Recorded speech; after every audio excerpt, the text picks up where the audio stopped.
AB அப்படி எடுத்துக்கலாம். ஏ B 2 பேர் இருக்கிறாங்க. இந்த 2 பேரும் ட்வின்ஸ் ஒரே மாதிரி இருப்பாங்க பாக்குறது.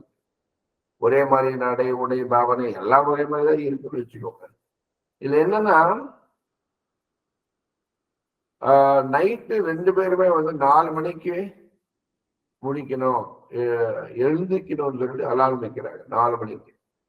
2 பேருமே வந்து ஒரு 10ஆம் கிளாஸ் படிக்கிற பொண்ணுங்க வச்சு ஒரு உதாரணத்துக்கு 4 மணிக்கு எழணும்னு சொல்லிட்டு 2 பேருமே வந்து அலாரம் வைக்கிறாங்க. ஏ அலாரம் படிச்ச உடனே எழுந்து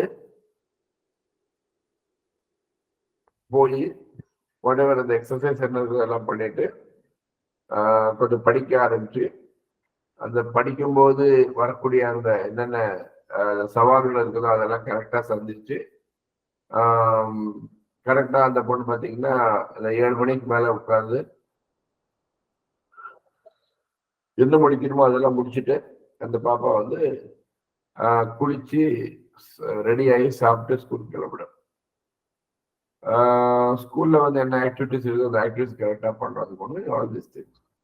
பி அப்படின்ற ஒரு பொண்ணு அதே வயிற்றுல பிறந்த அதே மாதிரி உலகத்துக்கு தெரிகிற அதே மாதிரி ஈவன் உடை கூட நடை உடை பாவனை 3மே வந்து பாத்தீங்கன்னா அதே மாதிரிதான் இருக்கு இந்த பொண்ணு. இந்த பொண்ணு என்ன பண்ணுதுன்னா அலார்ம் அடிச்ச உடனே அலார்ம் வந்து அந்த அதுவும் இந்த காலத்துல வந்து இந்த ஸ்னூஸ் பட்டன் அப்படின்னு ஒன்று இருக்கு, ஓகேவா?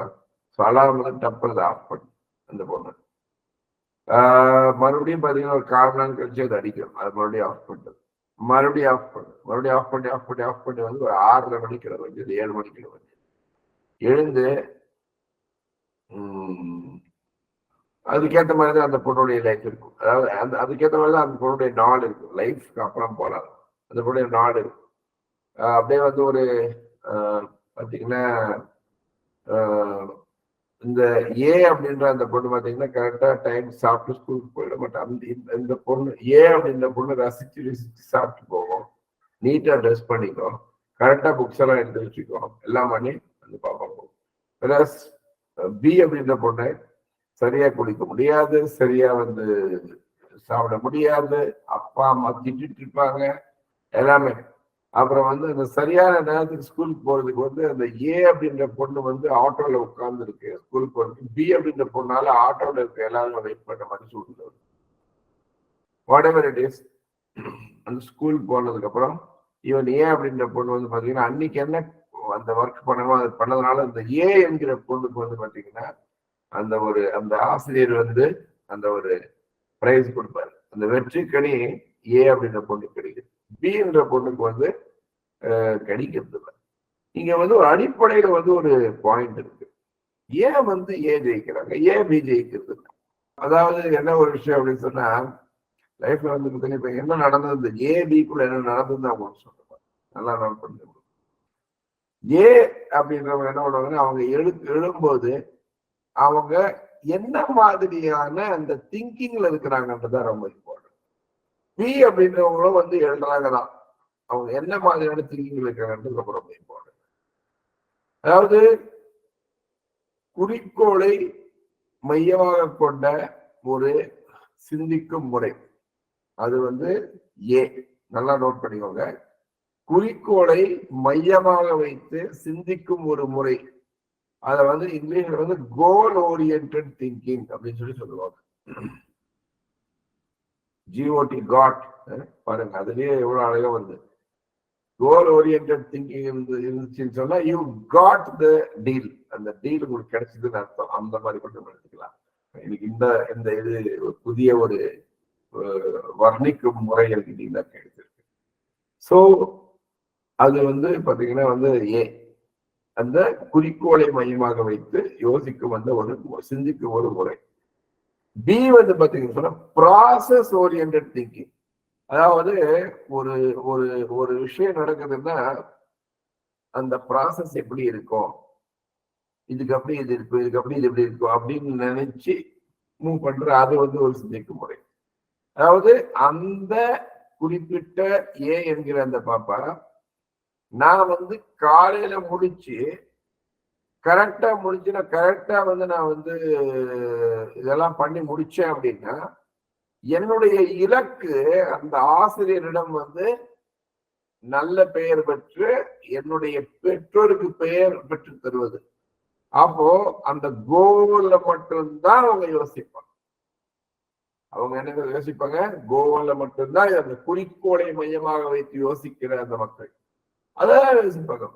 இவங்க வந்து அந்த கோல் தான், அந்த ஆசிரியரிடம் பாராட்டுகளும் பரிசுகளும் பெரும் அந்த காட்சி தான் இவங்க மைண்ட்ல வரும். வேற எந்த காட்சியுமே வராது. அதுதான் கோல் ஓரியன்டட் திங்கிங். ஆனா இந்த ப்ராசஸ் ஓரியன்டட் திங்கிங், இந்த பாப்பா பி, இந்த பாப்பா பாத்தீங்கன்னா இந்த பொண்ணு என்ன பண்ணுன்னா, அலாரம் அடிச்ச உடனே எழுந்து போய் உட்கார்ந்தோம்னா படிக்கிறதுக்கு, ஓ கடவுளே இந்த குழுக்குள்ள உட்கார்ந்தோம்னு சொன்னா அந்த அந்த அப்படியே தூக்கம் தள்ளும். பாருங்க எங்க வருது, இந்த குறிக்கோளையே மறந்துச்சு இந்த பாப்பா. தூக்கம் தள்ளும். அதுக்கப்புறம் வந்து எழுதணும் வேற, 10 பேர் 11 பேர் எழுத வேண்டியிருக்கு. பாருங்க எங்க போகுது இந்த பொண்ணு. இந்த பொண்ணு என்ன காட்சிப்படுத்துறாங்க நீங்க பாருங்க. அப்புறம் வந்து இந்த இதுல போய் இந்த இன்னைக்கு கொஞ்சம் படுத்தா நல்லா இருக்கும், ஒரு 2 hours படுத்தா நல்லா இருக்கும், இன்னைக்கு சண்டேவா எழுதி நல்லா இருக்கும், இன்னைக்கு வேற மண்டேவா போச்சு அப்படின்னு சொல்லிட்டு குடிக்கணும், எல்லாம் பண்ணணும். அப்புறம் வந்து அந்த அந்த பேக் இருக்குது, அந்த பேக் ஸ்கூல் பேக் அந்த வெயிட்டு தூக்கிட்டு ஆட்டோக்காரர் போகும்போது அது ஒரு மாதிரி இதெல்லாம் யோசிக்கும். அப்போ இந்த காட்சிகள் வந்து கண்டிப்பா பி அப்படின்ற பாப்பா வந்து என்ன பண்ணாது, ஊக்குவிக்காது. அதே அந்த காட்சி, இந்த ஏ என்கிற பாப்பா மனசுல வந்த அந்த காட்சி என்பது கண்டிப்பாக அந்த பாப்பாவை ஊக்குவிக்கும்.